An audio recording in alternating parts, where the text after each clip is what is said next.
What's up, guys? It's your host Spartanic Arts DxD back with another high school DxD related video. And today we have What If Issei Was Betrayed and Became a God, Part 3.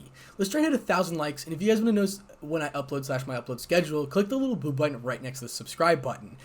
Thank you to Robert Block / Rob the King, Jorge Alvarez or George Alvarez, and Atomic Warlord 58 Toner for becoming a balance breaker, which is the highest tier in my channel membership. Thank you so much. You guys have no clue how much that means to me. Seriously. If you guys want to see more what ifs on Goku, go subscribe to my second channel. Part 3 of What If Goku Was the God of Destruction will be coming out very, very soon. Mark my words. I swear to that. Most likely next week, sometime out there. It'll be 30 minutes, somewhat of that. So thank you guys so much for the support. Seriously, I cannot thank you guys enough for all these channel members. It's been crazy. Once again, I'll eventually just keep shouting out people who join. So thank you once again. Without further ado, let's go ahead and get into part 3.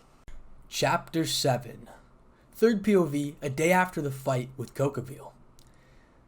This is a lame job for someone who wishes to kill their prey in an instant. My target is calf filled with humans. This is a pain in my ass, Issei says. Sir, what do you wish to have, sir? Random guy says. 1 caramel macchiato, please, Issei replies. Yes, sir, the waiter replies. The random guy leaves, making Issei sigh and shake his head. Think. The target's a rogue fallen angel, mid-class, currently working in the cafe in the kitchen, just behind the wall. How can I kill him? Issei thought to himself. Here's your caramel macchiato, sir. Sure, thanks, Issei said. Time to execute plan C. Ah, this is a macchiato is wonderful. Focus, focus. Ah, that's right. I'm here to kill. Also, hope the calf has been insecured, Issei says. Issei then proceeds to drink the coffee with gleeful smile plastered on his face, but then the smile slightly widens as he proceeds to place the cup on the table as the clock strikes 11. He'll be dead in about 24.16 seconds approximately. Phew, that's good, Issei said. Issei then takes out the servante from his table and then applies a small amount of mana into it, making it harder and sturdier. Reinforcement, Issei says. He then flings the servante at speeds a human eye can't keep up with. The servante breaks the wall and proceeds to decapitate the fallen angel on the opposite side of all, earning screams from many. Target killed. Need to work on my timing. It took me 24.2 seconds to kill him, which is 0.11 seconds later than my provision's prediction, Issei said. Issei then disappears into thin air, as everyone present in the calf are distracted except one. Back with Rias. In the ORC building's basement, or specifically Gasper's containment, a horrible stench invades the room as Rias and the others open the door only to find a mutilated corpse above the coffin, with its eyes missing. Horrified, Rias then proceeds to contact Sona with a communication circle while Azia and Konako are seen unconscious while Kiba looks as he's about to puke. What the hell is this? Kiba said. The bounded field is intact. No one with magical energy has been here, Akano says. Perhaps a mercenary? Kiba says. No way. My bounded field is advanced. No one should be able to be capable of trespassing it, Akano said. Suddenly, a magic circle forms next to Rias and Sona comes out of it, a frown evident on her face. Brutal, but not as cruel as the Hyodo family's murder, Sona says. What do you think, Sona? Rias replies. Rias falls to her knees and starts to weep and cry looking at the corpse of her former servant, while Akano tries to console her with the lone tear slipping from her eyes while Sona look at the mess with an unreal smile. Interesting. The victim is Gasper. I never expected this. I once again am wrong. How tempting is it to find out that someone here can match my intelligence? Ah, I love this. I wonder if I could have the killer play a game of chess with me. I wish it would happen. I wonder if I could win him in the game of chess. I'll find him soon, Sona thinks to herself. Is it wrong that I am aroused by this? Sona says. Tell me, Sona, what do we do? It's best if we can inform your brother about this. He was a valuable asset for the devils with his sacred gear. Rias, look at this, Akano says. Rias then looks at Akano and notices her terrified expression and her trembling body and looks at the corpse with wide eyes as Rias trembles into the floor. Dear Satan, it's the same one who killed the Hyodos, Rias says. Sona then takes a look at a corpse, only to get a bit shocked as she struggles to surprise a smirk as some ancient letters are seen on his corpse. It says, obviously it's a translation. What does it mean? Akano says. I'll find out, Sona replies. With Issei, we're back with Issei now. Issei is seen walking on a street with Mordred next to him holding hands with him. The fight with Kokaville was awesome. Hey, I'm talking to you, Mordred said. I am listening to your ramblings about the fight. Honestly, I didn't expect you to be a battle maniac, Issei replied. Says the one who was having a crazy smile while having a spar with me, Mordred said. Hey, I was just excited, Issei said. Oh yes, excited for hurting me. I never thought of you being a sadist until a couple of months ago, Mordred said. Issei then turns away from Mordred, trying to hide his newly formed blush, but failing as Mordred then drags him across the street, earning weird looks from Minnie, while just look at him with pity for what was about to come. Where are you dragging me into? Issei said. Just to the mall nearby for shopping, Mordred said. Issei then looks at Mordred with despair in his eyes as Mordred shows a devilish grin. Mordred, why don't you go alone for shopping? I have something to take care of, Issei said. Like killing fallen angels on a cafe a couple of streets away, Mordred said. Mordred asked with an emotionless face, but one could feel that monstrous killing intent radiation from her, making Issei sweat profusely. How did you find out? Issei said. Simple. I stalked you all the way to the calf. Issei then looked at Mordred's eyes widening, feeling a part of him freaked out at her stalking him, and a part of him screaming to do the same to her later. Alright, I'll accompany you on your shopping then, Issei said. Time skip. In front of a huge mall, Issei carrying about a dozen bags, about to fall to the ground unable to carry them, while Mordred hums and proceeds to help Issei. I am a high class in my base without magic, and yet I can't carry these bags, Issei said. Now to our home, Mordred says. Mordred then hums happily, ignoring the pained smile of Issei. We are teleporting to our house. No more walking, Issei said. Issei then opens a portal to his house, and both of them enter the portal, teleporting away. Finally, couch, here I come, my friend, Issei says. Issei falls on the couch with a joyful grin, while Mordred just sighs before leaving to freshen up. Drake. Are you asleep? Issei says. No. Tell me, Issei, what do you want from me? Drake says. Well, Drake, is it possible for someone to have two sacred gears, theoretically? It depends on the user's intent powers and the user's biological resistance to clashing forces. Theoretically, it is possible for someone to have multiple sacred gears, but the limitation is that they shouldn't be human or part human, Drake said. I have forbidden Balor View with me ever since I've extracted it from Gasper, Issei says. Are you aware that if you fuse the Balor View with your eyes, you'll lose your mystic eyes, which I believe will be a severe loss, Drake said. Then I'll have Forbidden Balor View just as a backup. Partner. Which type of bounded field did you deploy around our house? Drake said. Curse bounded field, why do you ask? The sound of the door creaking open is heard as Issei turns around to be met with a godly sight. How do I look, darling? Mordred said. Mordred then sways her hips seductively with a security grin on her face, making Issei's cute face turn into filthy shades of red. Cute, Issei said. Then passes out due to immense nosebleeds and earned a sign of looking concerned of Mordred while Drake just facepalms himself. Time skip, Mordred's POV. Nothingness, that's all I could see. It's like an infinite void that never ends. This is my place, my astral plane. I am a plane, my astral plane. The inner part of one's soul, which resembles said soul's emotions, and here why more specifically, how am I here? Is something wrong with me? Why did I end up here in all places this stupid dream? It's been here, 700 years since I've been here. You haven't changed, Mordred, it's good to see you. That voice, it can't be, no way, it isn't real, must be my imagination, isn't it? Still stubborn as ever, I see. This is real, I assure you, Mordred, you are not going insane, trust me. Who the hell are you, Mordred says. I am really sad that you forgot the person you looked up to, Knight of Treachery. My time here is done, see you later, and I took a liking to the boyfriend of yours. Suddenly, everything becomes pitch black. A huge inhuman screech forced to my knees due to its intensity. Then I swore I saw a familiar yet distorted face of someone I knew and I admired. Third POV. Mordred is seen sleeping on her bed, cuddling with Issei, but then wakes up breathing heavily, cold sweat dripping from her forearm, and terrified face filled with nothing but negativity. That was the worst dream ever, Mordred said. The next day. It was a beautiful day for both of them, as Issei and Mordred are having a good breakfast with happily chatting with each other. Have you ever seen a mystic eye user other than me? Issei said. Well, yes, I have, Mordred said. Don't lie. I know you haven't seen one other than myself, because I am the greatest piece of work ever to exist. Feel satisfied that I am being with you because I'm a boyfriend. I'm the best boyfriend you could ever ask for. What's that supposed to mean, huh? Mordred asked. Issei smirks with arrogance and pride, making Mordred pout. I was just messing with you. Jeez, Issei said. You're running my sleep, you fucking lovebirds. But hey, can't tell how loud, can I? Drake said. Hey, I've been wanting to ask you something. I can feel a lot of fallen angels here. Isn't it supposed to be a devil territory? Mordred said.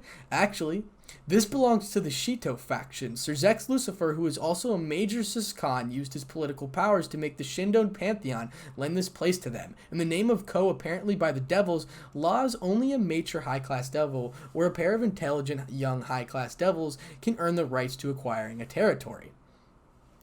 That's a lame. Using your brother's own territory to use is something only a coward would do, Mordred said. Issei then chuckles due to a response he got from Mordred.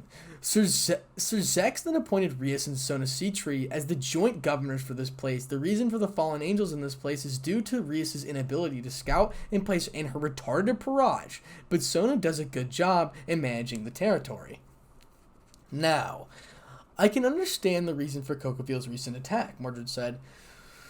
Quit, you little chat. I can sense a person entering our bounded field, Drake said. Shit, I deployed a curse field, Issei says. Issei then frantically runs out of the house, only to be met with a corpse of a human who seems to be a mage carrying a briefcase.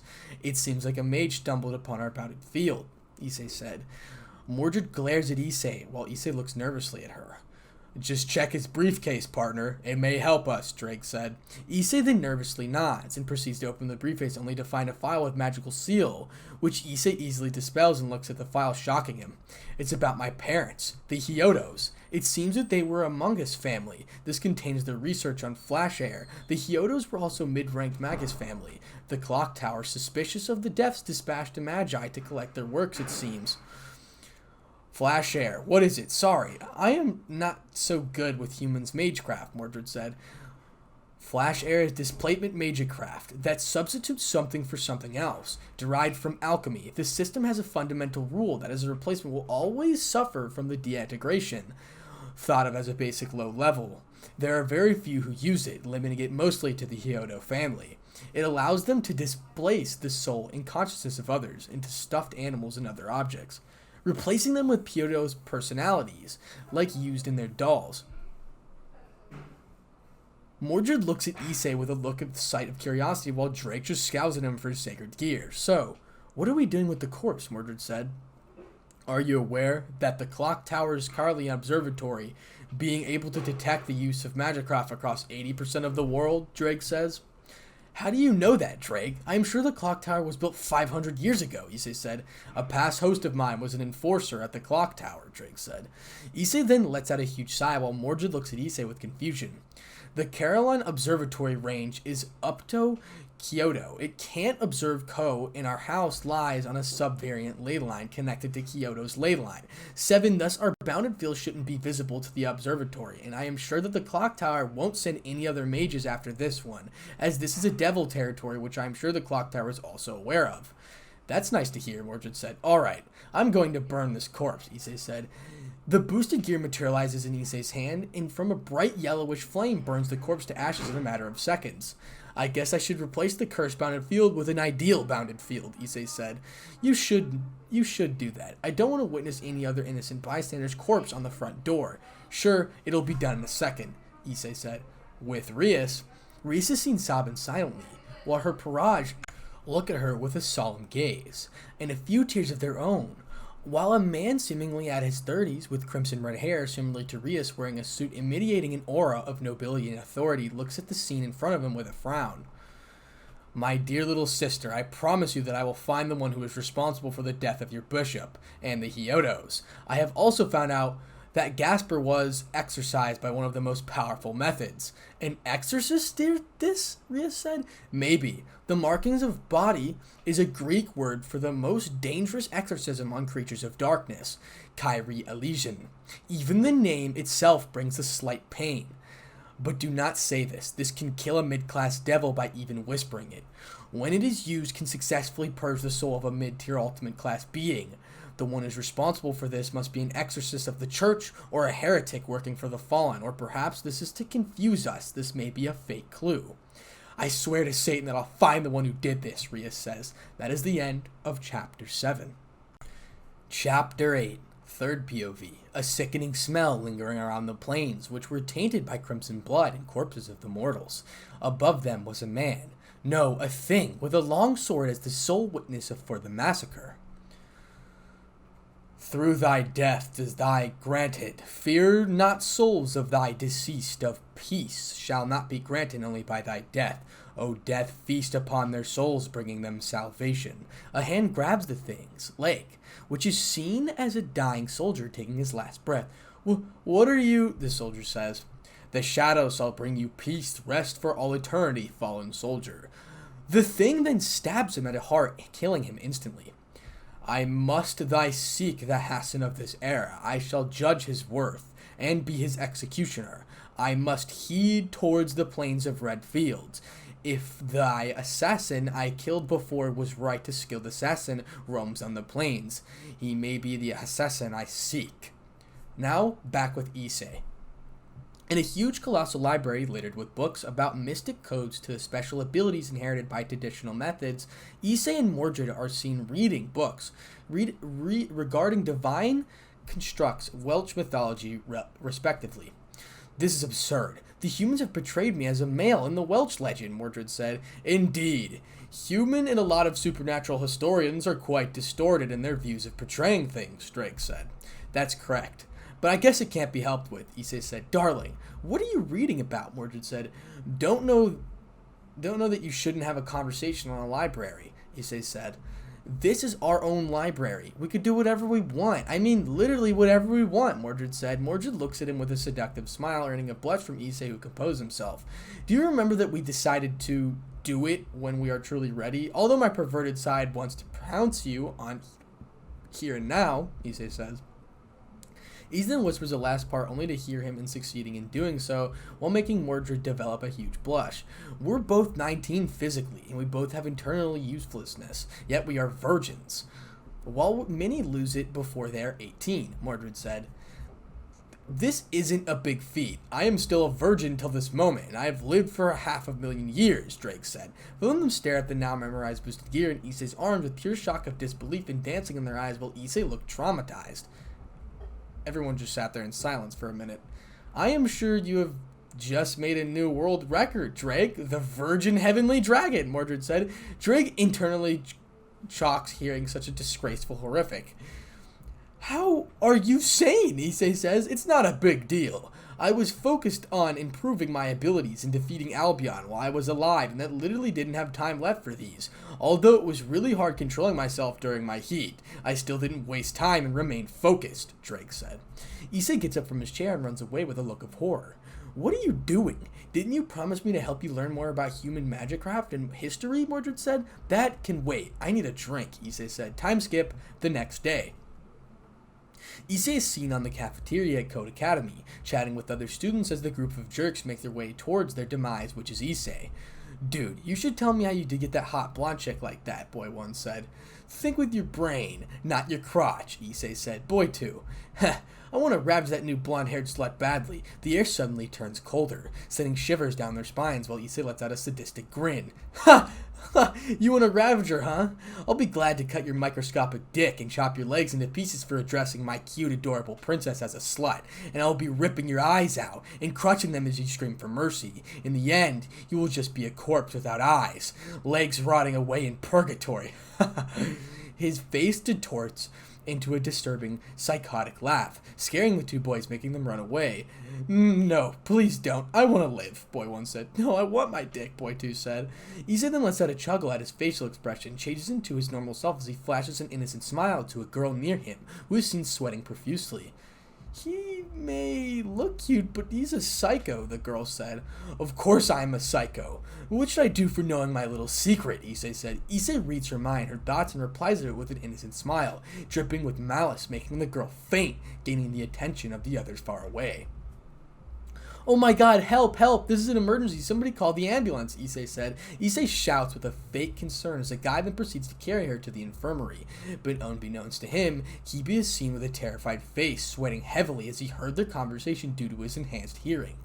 "I don't want to die in the hands of a psychopath yandere, Satan, give me strength," Kiba said. Issei then tilts his head creepily towards Kiba with a mocking smile. "I can see you," Issei says. Issei whispered it loud enough for Kiba to hear it, making him run away with a hurry with his eyes wide. "I think I would have been overboard," Issei said. "In the underworld." So scene break. Inside a creepy room with ominous aura, Rias' brother is seated along a chandelier of a figure in front of him. "It's good to see you. How long has it been? 200 years? No, 500. Don't play dumb with me, Sir Zex. Why did you request my presence?" The man now introduces Sir Zex smirks, earning a groan from the other man. "I hope you remember that you owe me a favor." "I do, but what about it?" "I have a favor to ask of you." "What do you need, Mr. Devil King?" "A serial killer is in my sister's territory, and I would like to have the killer eliminated." "Damn, brat, you want me to kill an insolent serial killer who is a human? Sorry, but I don't kill pests. The killer is aware of the supernatural. He or she exorcised my sister's mutation bishop, who is part vampire, sealed by a bounded field of an average range. By Kyrie Elysian, one of the most powerful baptism rituals. Tell me about it," the one says. "Sure," Sir Zex replies. Now we're back with Issei.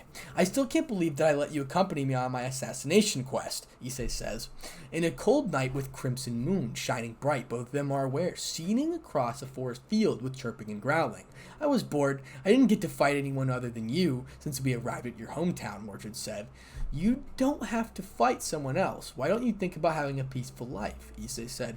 "Says the one who killed a vampire and his own blood-related parents in a gruesome killing spree along with the other fallen in the city," Mordred said. Issei, hearing this, trips on a rock and falls down shocked and terrified due to her words. "Did you stalk me all this time?" Issei said. "Yep. I accidentally saw you sneaking into the ORC and followed you and saw that you kill him. As for the fallen angels, well, I did stalk you," Mordred said. "It's good to hear that my girlfriend stalks me," Issei replied. "The same can be said to you as well. After all, you did place a well-hidden tracking chip on my coded dress with small amounts of your mana, making them a low-grade mystic code." He just sits there in silence. "Cat's out of the bag," Drake said. "So tell me, Issei, why did you do that? You know very well that I hate people stalking or keeping tabs on me. It's evasion of privacy," Mordred said. "To protect you. Yes, I did it to protect you. There are many who may harm you, and it sickens me to know that. I, although being the supreme being, can't use my full powers, or at least part of it without blowing my cover, which could cause many unnecessary problems. But you took things to a whole different level. Protectives. No, this isn't protectives, it's obsession," Mordred said. Mordred looks at Issei straight in his eyes, only to be greeted with a seemingly innocent look beneath that lie that immeasurable lack of empathy, filled with a never-ending insanity and overwhelming desire for destruction to cause chaos and phenomenon onto this world. As she peered through his golden orbs, she met something terrific. A pair of pitch-black eyes with a faint blue glow, with an aura of something terrific, something ethereal. "Hey, you alright? You've been staring at me for quite some time," Issei said. Clearly dazed by what she saw, Mordred was now sweating and answers Issei with a fake smile. "I'm fine. Nothing to worry about, I guess," Mordred says. "Alright, let's get to work then," Issei replies. "What did I just see? Must be my imagination, but it also feels so surreal. Thinking about this, I did have a strange dream yesterday. It's nothing to worry about. I must have been overthinking myself," Mordred says. In a huge mansion, scene break. Volley is seen seated on a couch with a man in his 30s with spiky golden hair, smirking at Volley. "Ah, come on. Why do you look so sad, Volley? Cheer up." "It's just, I saw my arch rival when you asked me to fetch the bastard crow. He was the one who defeated Kokaville. Ah, the new Red Dragon Emperor has risen. The previous one was, if I am correct, was a weakling. Who was in Sir Zek's sister's pride? So how powerful is he? He was, but I didn't get to see his face. But for sure he is a good one. A shame. I'd like to invite him to our side," Azazel says. The unknown person exclaims with a carefree smile as he drinks his wine, earning a frown from Volley. "Don't be so battle-thirsty. It will bring your own demise someday. In the battle, you shouldn't express your emotions. Doing so will hinder your concentration and will create an opening, which the Red One will exploit." "He's right. Do you want to get killed early?"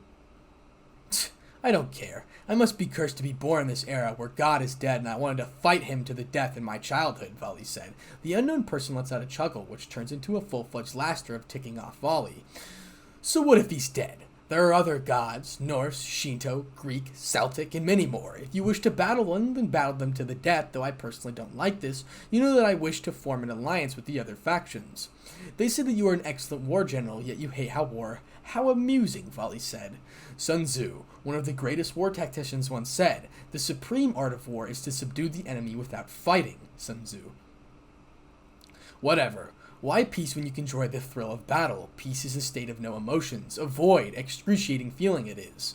The mysterious figure just shakes his head in disappointment at Volley's answer. Peace is serenity, a state of mind, a beautiful feeling. Peace may be a void, but it's what soothes one's soul, and peace isn't the state of no emotions, it's emotion itself. I don't get it, Volley said. One day, they'll find out the true meaning behind my words, Azazel says. Whatever, Azazel. The new Red Dragon Emperor might be a valuable asset against the new threat, or potential enemy in the future. Let's see how much the Red Dragon can fuck things up, Azazel says. Now, back with Issei. As the crimson moon shines high in the sky, forest is covered in blood. Amidst the blood was Issei in his assassin outfit. Targets eliminated. One left. Issei says. Who made a contract with you this time? Mordred says. Mordred comes out of all the shadows in her classic armor with blood all over her. The yokai faction. Apparently the ones we killed were a group of notorious yokai bandits who have caused many troubles to the yokai faction, Issei said.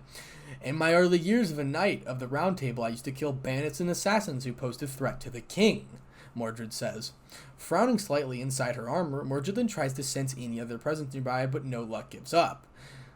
It seems like the last target has escaped, Mordred says. We'll find him soon, Issei replied. Suddenly, Issei looks at a tree with wide eyes and yells, Incoming! Duck down! A longsword misses his head, narrowly startling Mordred, while a shell-eyed figure is seen on the tree. Prepare for your trial, young Hassan, for I shall be the executioner for thy souls if unworthy Hassans face your trial, young assassin. And thy try proved you're worthy, if not then, perish. And that is the end of Chapter 8. Chapter 9, Third POV. The sound of death echoing through the forest as the crimson moon bore witness to the duel of two assassins. You can come out. I have spotted you, Issei says. Issei throws a knife at the tree, only for the shadow to disappear. I see, you are quite the skilled young assassin, but let's see how long you can keep up with me. Suddenly a longsword heads towards Mordred, but misses her head by a millimeter. Run away, hun, Issei says. Mordred nods her head and teleports away, and then the figure comes out of the shadow. Prove your worth, young assassin. If not, then perish. Who the hell are you? Issei says. All he got was a kick to his abdomen, slashed to his back, making Issei grunt in pain and move backwards. Trace on, Issei says. Boost, Dreg replies. A huge amount of mana accumulate around his hands as the mana condenses into a dagger radiating demonic aura. Let's dance, Issei said. Issei then proceeds to rush towards the thing with his dagger, aimed towards its chest, but as he proceeds to stab it, the figure disappears, leaving a shocked Issei. An afterimage? Issei says, behind you, the assassin replies. The longsword barely misses Issei, but then the figure kicks him in the gut, then delivers a kick to Issei's face, throwing him in the air. I have to get serious to defeat this abomination of an assassin, Issei says. Trace on. The dagger then disappears into thin air, but the bow takes its place. A bowman. Interesting, the assassin replied. 3 red-colored arrows imbued with mana rushes towards the thing, at about a match of giving it 3.3, giving him almost no time to counter. When he made contact, creates an explosion. How'd you like that, skeleton face? Issei says. As the smoke clears, the thing is seen unfazed with little to no visible damage. Such attacks won't even scratch me, young one. It's nice to meet you, King Assassin, the Grand Assassin. First assassin, old man of the mountains. If I remember correctly, you are supposed to be dead, Issei says. It seems you have uncovered my identity, youngling, but your trial isn't over yet. Dreg, do it! Boost times 20. Transfer! A crimson aura invades the surrounding, uprooting all the trees nearer it, and then pushing back to the assassin by a couple of meters. Trace on. The bow decapitates in 2 blue particles and a red spear he previously used against Kokaville in the form of his hands. Rush and kill Crimson Rose of Exorcism. Ge Drag, Issei says. Issei then appears behind the first assassin and pierces his leg, severing his tendons. But in retaliation, the thing then stabs Issei in his gut with his longsword, making Issei stumble backwards, holding his wound. "You have passed my trial, youngling. It's time I depart." The first assassin then disappears into the shadows, making Issei sigh as his wound regenerates slowly. "It was really fun, but mark my word, old man, I'll kill you in an instant the next time we meet." In an alley, scene break. The alley was covered in blood, corpses of children, women, men alike, amidst the bloodbath, that was tearing face of a child eating him. The child was pretty good, but he wasn't as good as his mother. Now time to fetch the next unfortunate victim for my bloodlust. A man in the cloak seen atop a building, watching the massacre below with a disturbing smile on his face. "Perfect. This is the one piece of art he will make a good acquaintance. The way he killed them is cool. Believe. It's time we met," renotes Gyaru. A gentle breeze hits the figure atop the building, making his hood uncover his face. With Issei. Currently our protagonist in a rather interesting situation, as Issei is seen on the couch with Mordred hugging him while sitting on his lap with a pink hue on her cheeks. "Oh darling, I love you so much. Why don't we have some fun? Don't be shy. I'll take care of you for quite well," Mordred said. No, you are drunk, and I won't take advantage of such situations like this one. So why don't you go ahead to our room and take a nap? I'll sleep in the guest room," Issei said. Mordred punches Issei in his gut, making him have a painted face, and then continues to hug him while whining. "Stay with me, please. I won't be a bad girl. Don't punish me. I'll be a good girl, I swear," Mordred says. Issei then blushes brightly, trying to compose himself, but failing miserably as Mordred falls asleep on him. "That was just, wow. Didn't know she's into these kinks," Issei says. "Partner, do you know the identity of the person we fought?" Drake said. "Yes, King Hassan, the old man of the mountain, also known as the first Hassan, and the progenitor of the Hassan," Issei says. "And my time as a heavenly dragon just before I was sealed, I have heard legends about him. Apparently he was born 6,000 years ago as a human. He mastered the art of assassination, and thus becoming the first assassin. His name faded long ago in the flow of time," Drake said. "It doesn't make any sense. How come a human lived up to 6,000 years? Even the devils live only up to 1,000 years, except for the Satan-class ones. Rumors say that he was able to live up to 3,000 years by stealing others' life force, but then tried of the living died, a natural death. They say during his life he founded the Hassans," Drake said, "a group of elite mercenaries who were known for their ability to kill supernatural in an instant while being humans. They say that if any Hassan becomes corrupt or fails to follow the code of conduct, the first Hassan will kill them from the shadows. It is said that no one has ever seen him, not even the Hassans, as anyone who has sees him has never made it out alive to tell the others," Drake said. "First time for everything," Issei replied. A crimson-colored magical glint forms near Issei, ears startling him a bit. "State your identity," Issei says. A voice is heard from the glint. "Sir Zex Lucifer, am I to speak with the hunter of the Red Plains right now?" "State your business, Mr. Lucifer. I don't have all day," Issei replies. "Indeed, I wish to have contact with you for escorting someone who is targeted by an old Satan faction," Sir Zex says. "I don't save people, instead kill them. I refuse your contract," Issei says. "Would you refuse if I said that you'll pay part of the Gremory territory?" Sir Zex says. After a minute of silence, Issei in relaxed tone replies, "Interesting. Tell me about the contract." "This is a confidential matter, so please be discreet. We, the Devil Kings, have planned for a peace conference in a couple of days at Ko with the biblical faction and dragons, and since the Kokaville incident, I believe that the old Satan faction will try to attack us, so we wish to hire you to eliminate any threat. Don't think you could manipulate me, Sir Zex. I am no fool. Tell me the real reason," Issei says. A huge sigh is heard from Sir Zex, earning a smirk from Issei.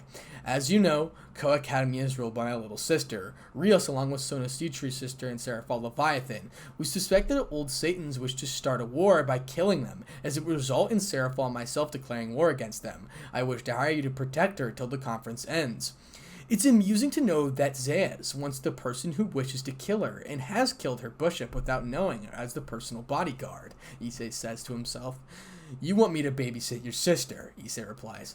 "That, and as the second in command of the dragons, you are invited to the conference, Mr. Kodomine," Sir Zex says. "Just because you know my name doesn't mean that you know everything about me, you bastard of a devil." Oh, come on. I know almost everything about you more than anyone in this entire world, Red Dragon Emperor, Sir Zex says. You're the biggest fool I have ever met, Sir Zex. You may know me as the current Red Dragon Emperor and the Hunter of the Red Plains, but you don't know the fact that I am Issei Hyodo, the former pawn of Rias, and the mysterious killer of Ko who killed your sister's bishop. You are a good tool for me to use to get my vengeance against your sister, Issei said to himself. Hello? Are you alive? Sir Zex says. Issei then snaps out of his thoughts due to Sir Zex rambling. You got yourself a deal, but on one condition, that my betrothed shall accompany me. Sure, I'll pay you at the conference, Sir Zex says. With that, a magic glyph disappears, earning a huge sigh from Issei and then a scoff from Drake. The fool of a devil king is going to be the reason for the death of his dear sister. Let's see how this turns out, Drake said. Time skip to the next day. In the hallway of ever-busy Ko Academy, we could see our protagonist and Mordred waiting outside the student council room. Why we're here, darling, Mordred said. It seems like Sona is the one investigating the murder of the Hyodos and the vampire. We are here to keep tabs on her investigation unofficially. She doesn't suspect that we are aware of the supernatural. As they were indulging in a conversation, the student council member with a demonic and draconic aura is seen approaching them. Yo, I'm Saji from Class 2Z. I'm the student council member. Presence wants to have a little chat with you, and if you perv at her, I will kill you. Saji's remark earns a chuckle from Mordred while Issei looks at him with caution. Sure, lead the way, Mordred says. Absorption line. One of Vitra's Sacred's gears. If the only draconic type on the gear, then boosted gear and divine dividing. Both of them entered the student council as Sona and Tsubaki are seen playing a game of chess with the other members. Look in the game. Checkmate, Tsubaki, Sona says. Well played, President, Tsubaki replies. The others in the room notice Issei and Mordred as Saji sits on the couch, doing some paperwork while eyeing at Issei. Issei Kodamai.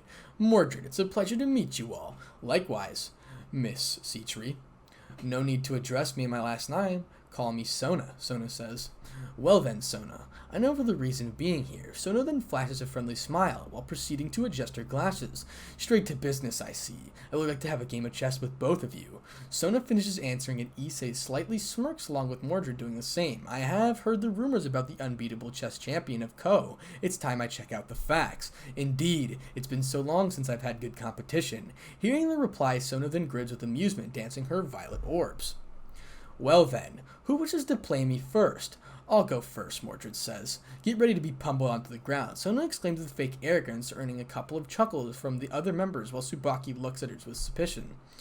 It's been nearly a month since Sona was excited for a game of chess. The other time she was excited was about Gasper's death by unknown murderers. Something isn't right. First time for everything, I believe, Mordred says. I'm gonna have a talk with my bud Saji while you both play. Time skip. Both Sona and Mordred are seen focused on the chessboard, which only has a couple of pieces remaining on both sides. Everyone in the student council look at the board with extreme nervousness and excitement. You're really good at this, Sona said. Not bad yourself, but checkmate. It was a nice match. Sona looks at the board with wide eyes, shocked at being defeated, but then a strange glint is seen in her violet eyes, as then chuckles, shocking the student council who are already bamboozled. Thanks for a good match, but I want a rematch later, Sona says. Sure, call me when you want one. I'm next, Issei says. Sure, which side do you want? I'll take white, Issei says. Sona is seen sweating heavily while Issei, slightly tired, counters every move made by Sona, earning shocked and nervous glances from everyone except Mordred. Not bad at all, Issei said.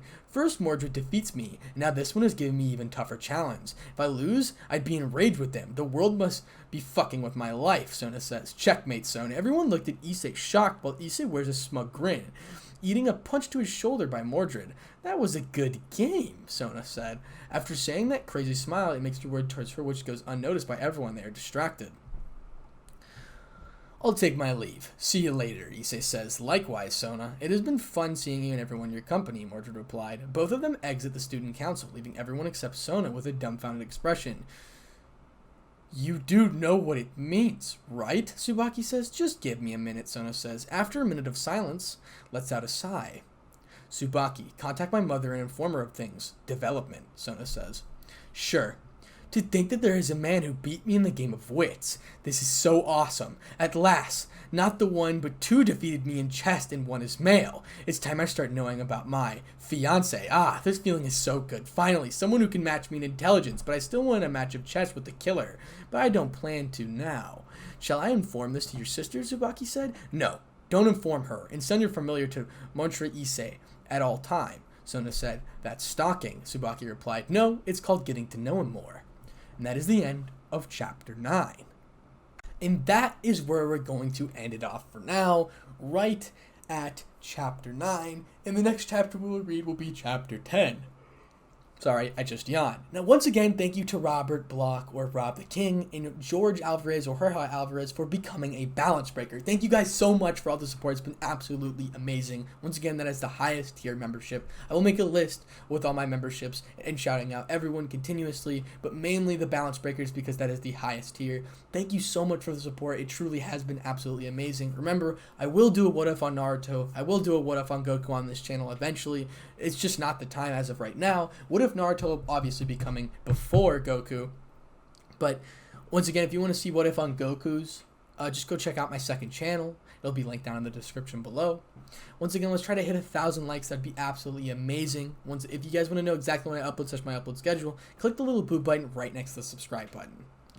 And on Fallen DxD, I'll either post shorts, light novel reviews, things of that, etc. You just say what you want me to do in the comment section, or if you want me to do it on this channel, I might as well knock it out. It'll probably get above like 1,000 views and things like that anyway. I just want to try out a couple of things, if you know what I mean. Thank you guys so much for the support. 30K soon. Without further ado, let's go ahead and end off this video. Spartanic Arts DxD out.